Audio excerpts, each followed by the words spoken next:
Hey y'all, welcome to week 2 of our official virtual distance at-home learning, whatever you would like to call it.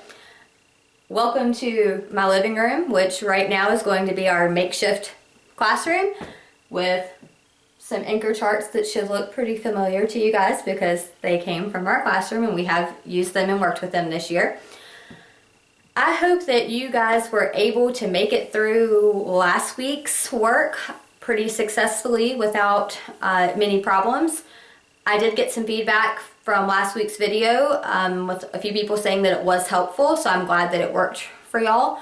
Hopefully this week's video will be helpful as well. Please keep in mind that I am not a YouTuber. That is not what I do. But I am going to try to make this as helpful as possible. So if you have comments, suggestions, you can drop them in the comment box. You can email them to me. If you have questions, you should definitely email me and let me know because I am here to help you, even past this video. So make sure that you let me know of any comments, suggestions, questions that you might have. Also, challenge for you guys. Anybody that can count the amount of times that Miss Edwards says or in this video, you will get a shout out in next week's video if you can count the number of times that I say that, because I said it a lot in last week's video and I'm sure I'll do it again. That's just part of how my YouTube videos are going to work apparently. So I apologize for that. Please just work with me and we'll make it through. This week we're going to be looking at a couple of skills that we have practiced before. We're going to be looking at the genre of historical fiction, okay? So historical fiction is not new. We've talked about it. If you are a fan of the I Survived series, that is a phenomenal example of good quality historical fiction. So what is historical fiction? We'll do a quick refresh. It is fiction, so it is a made-up story with a plot and characters and a problem and a solution and all that good stuff. But it's also tied to a real historical event, okay? So made up characters, made up setting, or partially made up setting, and made up plot events, but it's all going to be inspired by something that really happened in history, okay? So you might find in a historical fiction story or book, you're going to find some parts of it that are real. Real historical figures, real places.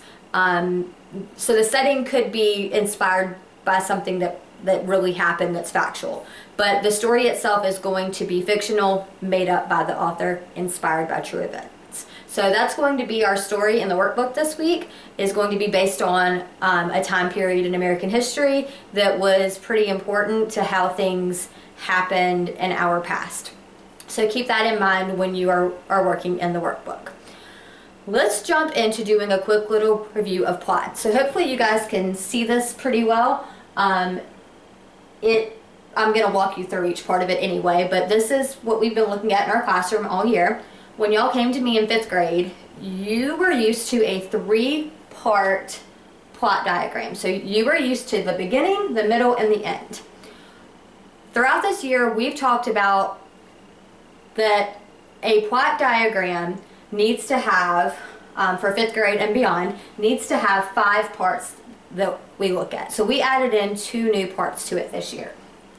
We added in the build-up and then the part where things kind of calm down. So let me kind of talk you through that really quick as a good reminder, refresher. We have our beginning, we have our exposition. That's the part where we introduce our characters, our setting, the time and place. We kind of set the stage, set the scene for the story. We have our rising action, which is where things are going to kind of heat up in the story, okay? This is going to be the rise of a problem. Here, we're going to have the climax, the turning point. So this is going to be where things get really exciting, really dramatic, where things kind of happen pretty quickly or kind of seem to unfold, okay? Then we're going to have our falling action, which is going to be kind of the cool down, the part where things calm down and you kind of make for a smooth ending. Okay, so that's going to be most stories. some stories have cliffhangers that are a little bit different here, but most stories have a pretty clear, concise ending, which we also call a resolution. So how is this different from what some of you were used to before 5th grade? Many of you were used to having the beginning, where everything was introduced, the climax where there's a big problem, and then in the end where things are kind of closed and you have a clear ending. Things have to be a little bit different if you're going to really look at the story in depth, okay? So let's talk through the example that we've talked about in class. Let's say that it's a story about you and your best friend, and in the beginning, in the exposition, you and your best friend are introduced to the audience, to the readers, okay? Then boom, we're gonna come up here to the climax. You and your best friend are screaming at each other. You're having a screaming match, you're throwing things, it's a terrible argument. Okay, now we're gonna come down to the end. You and your friend are going shopping together. What's wrong with that picture? Well, it leaves a lot of questions. So how did we go from just being, that we're friends, to now screaming at each other, to now going shopping? It leaves too many holes in the plot. So that's where our rising action and our falling action come in. If you and your friend are going to get into an argument, there's going to be a build-up there. There's going to be you getting a little bit angrier and your friend getting a little bit angrier over time, to the point where you just kind of can't take it anymore and you end up in an argument. Then after that argument, you're going to have the time where you kind of cool down and people are going to apologize to each other. They're going to think about where things went wrong. They're going to try to maybe resolve the issue. And then here at the end, that's where you're going to be friends again. You've apologized, everything's fine, now you're going shopping. Now we don't have any holes in the story. We know how it all happened. We know how the plot unfolded. So that's going to be your 5 parts. This is really important for you to know as a 5th grader and beyond, because if you're going to be a good storyteller, you have to be able to put together the pieces of a good plot and not leave anything out. The sky's the limit. You never know what you're going to be in life. You might be somebody who writes books. You might be somebody who writes a script for a movie or a TV show. And this is a skill that is going to be super important if you end up in any of those particular situations. So as somebody who might become a storyteller, or as someone who just appreciates storytelling, being able to figure out the different parts of a plot are important. So after you read the story in the story for this week in the workbook, I would like for you to come back to a plot diagram. You can just make your own, a plot roller coaster. And I want you to see if you can figure out where the story goes, where each event in the story goes on the plot diagram, okay? Remember, you have to read the whole story before you can fill the whole thing in. Because you might think that you have found the climax of the story, but you may not be there yet. After you've read the whole thing, you can take it step by step and figure out where everything goes. I suggest putting the beginning and the end first, and then thinking about, okay, what was the most exciting or dramatic part of the story? You put that here, and then you're going to think about, how did we get from the beginning to all that excitement, and then how did we get from all that excitement to the clear ending of the story? That's how I would do it. That's how we've practiced doing it this year. Okay? So plot diagram, very important for story elements, very important for fiction. Let's go ahead and move on to the next part of story elements that we're going to be talking about this week, or practicing this week. Y'all bear with me because these anchor charts are hard to take down sometimes. Okay. This should look familiar to you guys, and I'm going to make it where you can see it a little bit easier. Okay, so this should look familiar. Why? Because we just used it a few weeks ago. We read the book Thunder Cake by Patricia Polacco, and we stuck sticky notes all over this, and we discussed how all of this connects with each other in a story. Hopefully that rings some bells for some of you. Some of you might have been thinking about Thunder Cake when the storms came through yesterday, if you were awake. So, story elements, conflict, characters, plot, setting, it all connects, okay? It's not separate things. They connect to each other in a story. Because when an author writes a story, they have to think about how those different story elements are going to connect. So, good readers are going to pay attention to those connections in order to understand the story and understand how and why the author wrote it the way they did. So setting, time and place. Historical fiction, sorry, I cannot talk today. Historical fiction is super focused on setting, time and place, okay? Because it's events in history. So it's going to focus on a certain historical period, and that's going to have a huge effect on the whole story, okay? So you're setting time and place, and then you're going to think about how the setting affects the characters or the plot of the story. Well, historical fiction, the setting matters. If it's about September 11th, that's going to affect what happens in the story. If it's about the American Revolution, that's going to affect what's happening in the story. It's going to affect the characters and what's happening with them as well. Conflict, the problem or the challenge that's faced by the character. So you're going to think, okay, in the story, what's happening? What problem or challenge are the characters facing? Then you're going to think about, how do the characters react or respond to those problems?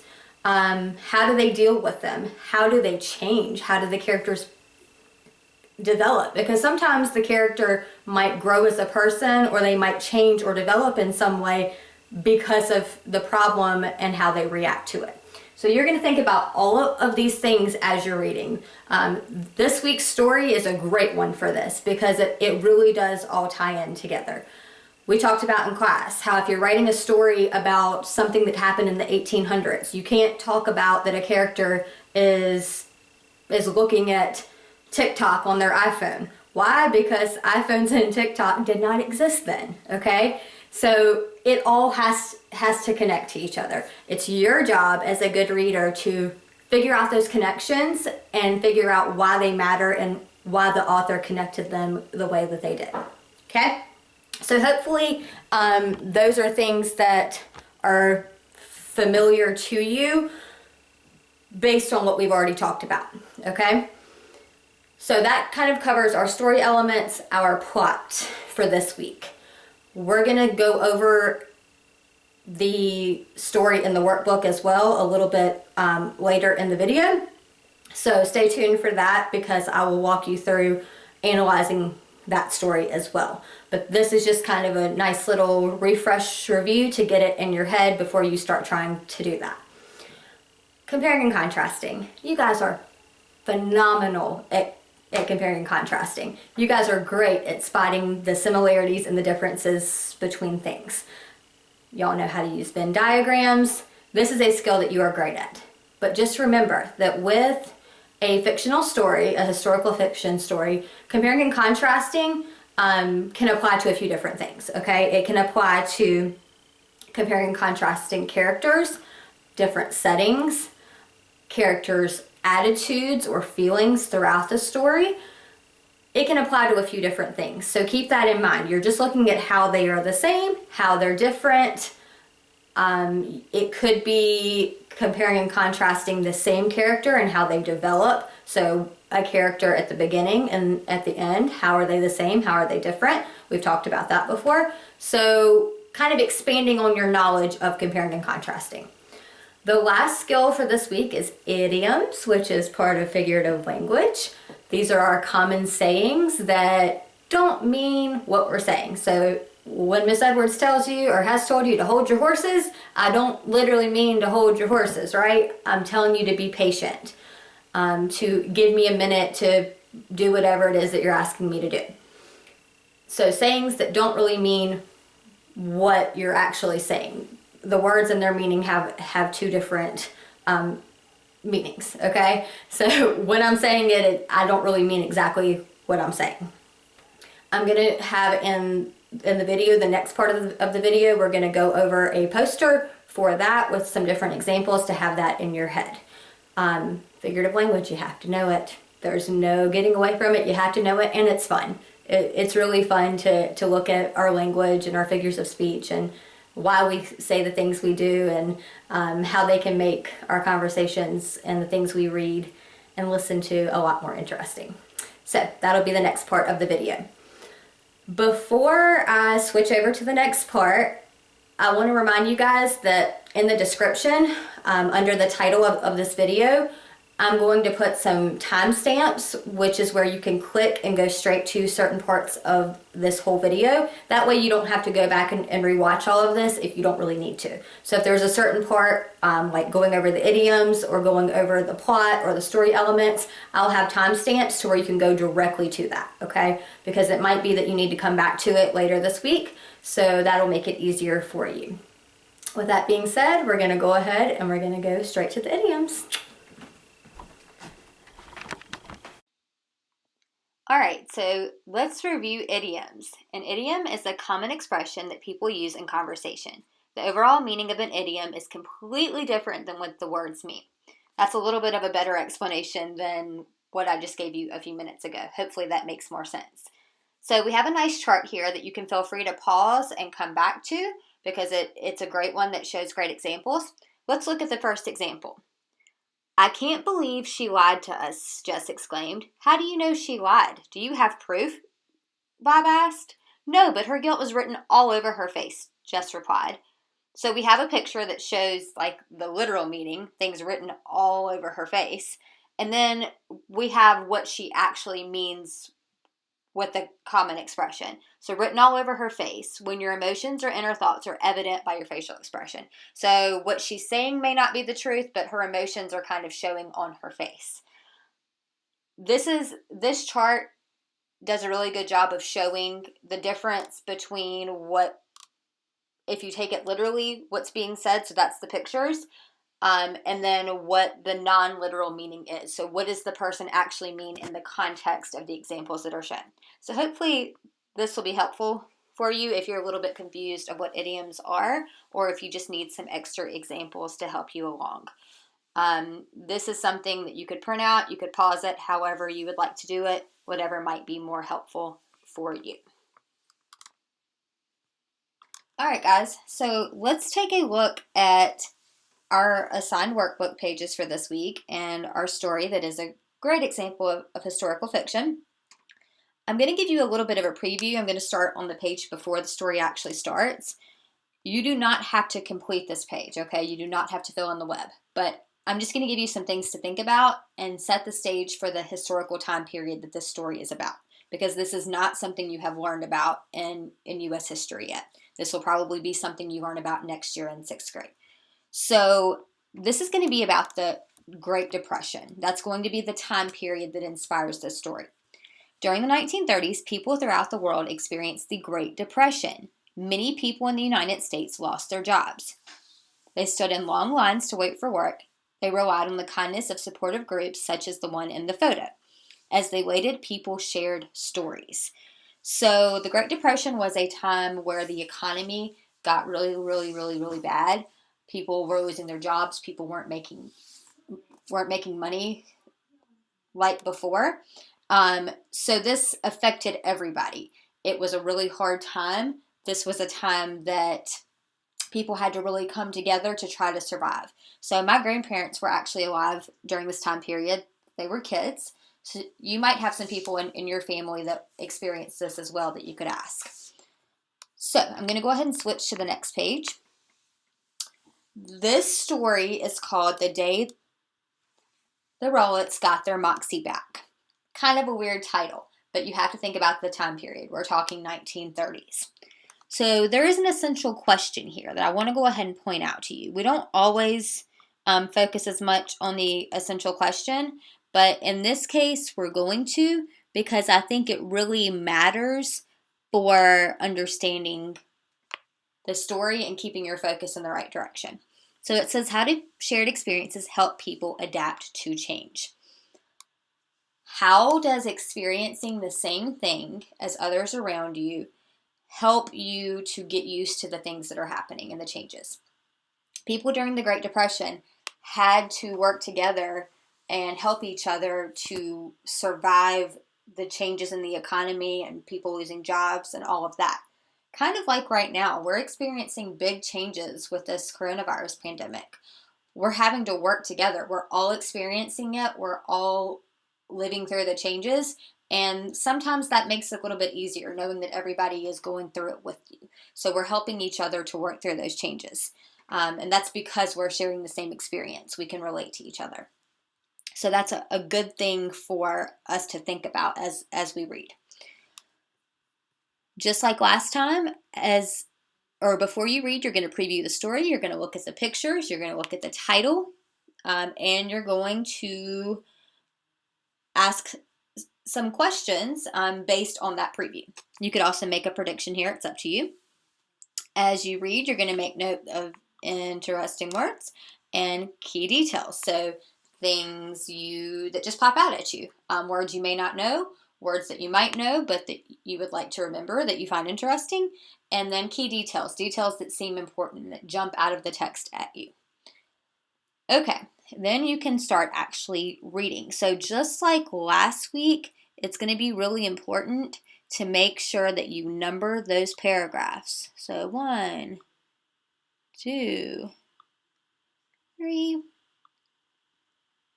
4, 5. This is a 1-sentence, teeny tiny little paragraph, but it counts because there is an indentation and they are separating. One thing to pay attention to in this story, we have a lot of dialogue. That's where you see these quote marks. This is characters talking to each other, so pay attention to that. Okay, so at the beginning, finding text evidence. They want you to read all 6 paragraphs, so the whole page. Then they want you to make a prediction based on the girls' conversation. So that dialogue, that conversation where the quote marks are, they want you to make a prediction for the rest of the story based on what they are saying. Then they want you to write the text evidence for your prediction. So make the prediction in your head and then write how you're making that prediction. So what part of their conversation supports the prediction that you are making? You're going to write that here. Then paragraphs 4 and 5, dialect. So dialect means the things we say, the reasons that, the things we say that have maybe a different meaning. We say things in different areas. So here in the South, we might call a shopping cart a buggy. We might call a Dr. Pepper a soft drink, whereas in other areas they might call a shopping cart a shopping cart, or a trolley. They might call a Dr. Pepper a can of pop. That's dialect. That's just, we're talking about the same things, but we're using different language. So what does the word swell mean? Circle the context clues in the previous paragraph. Write its meaning here. So first we have to find the word swell. That's over here in paragraph 5. It'd be swell to have our own talent show. So in the previous paragraph, in paragraph 4, you're going to use context clues to figure out what swell means in this particular context. You're going to circle any and all of your context clues, and then you're going to write what you think it means based on those context clues over here on this line. At the bottom, author's craft. What point of view is the story written from? Why might the author have written the story from this point of view? So remember that first is going to be I come first. You come second. Miss Edwards is having a hard time writing. And then third, okay, this is not really working as well. I come first, you come second, and then that third part is going to be he, she, they names. First point of view is from a character in the story. They're going to use words like I, me, mine. Second point of view, they're talking directly to you as the reader. Be careful. The word you can be used within a conversation like this and not be second person point of view. Third person is going to be told by a narrator that is not involved in the story at all. So look for those clues. Ignore my attempt at trying to write that out over here because that was difficult. And you can write it in your own book. I come first, you come second, he, she, and they all come third. So you figure out which one is being used and then think about why they may have written it from that point of view. Okay, next page. We're going to number our paragraphs again. So 1, 2, remember it starts over because it's weird, 3, and 4. Over here, compare and contrast. Compare and contrast the characters' attitudes at the dinner table. Circle words and phrases that you used as clues. What are their attitudes? So in these first 3 paragraphs, you have to decide what each character's attitude is, how they're similar, how they're different. You're going to circle the words and phrases you use as clues, and then you're going to tell me over here what attitude does each character seem to be showing. You can use a Venn diagram on a separate sheet of paper if that helps you. It's totally up to you. Paragraph 4, idioms. What clues in the text help you to understand the meaning of grin and bear it? So that's going to be over here in paragraph 4, right along in here. One Saturday, my father decided to grin and bear it. Context clues to help you figure out what that means. What does it mean to grin and bear it? So you're going to identify your context clues over here. You can also tell us over here what the meaning of that phrase is. Author's craft. What message is the author sending by showing how the family responds to their troubles? So what are you supposed to kind of take away from it? What message are you getting by the way they're reacting, by the way the characters are reacting to the problem in the story? That one, there isn't one correct answer. There could be several correct answers. You just have to think about it. Okay, let's go over here to the last page. We're going to number one more time. 1, 2, 3, 4. This one's tricky. 5, 6, and 7. Paragraphs 1 and 2, comparing and contrasting again. Underline the words that show how the people's mood changes. So you're going to underline in paragraphs 1 and 2 words that are showing those changes. So you have to identify the change and then underline how you can see or how you can tell that those changes are happening. Paragraphs 3 through 7, confirm predictions. So based on the end of the story, you're going to tell us whether your prediction was correct, not correct at all, somewhat correct. That's going back to the prediction that you made on the first question on the first page. So you go back to that and you see how accurate you were with that prediction. Author's craft. How does the author use imagery to show the father has changed by the end of the story? So look at the ways that the author describes the father. So look for sensory words that create that image for you. You can also look at the illustrations too, but more so look at the sensory words and think about how the difference between the beginning and the end shows the father's development throughout. That one's kind of tricky, but if you think about it, you should be able to see it. Over here, summarizing, use your notes to orally summarize the story, describe each character in that summary. So that just means that you can use what you wrote, your answers, to describe the story and describe the characters to someone else. So that doesn't mean retell the whole story, right? You're focusing on the summary, the main points. Somebody wanted, but so then. If you use that model, it should help you.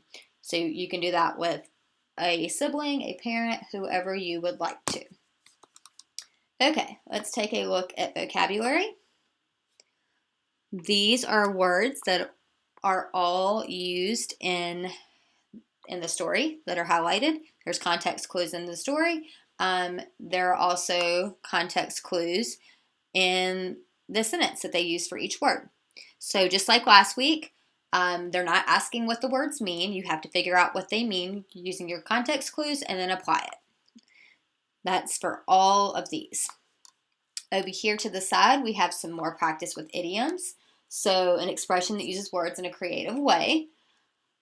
They're giving you an example from the text, and then they're saying, using context clues to explain the meanings of the following idioms. They want you to look at the cat's pajamas and get the green light.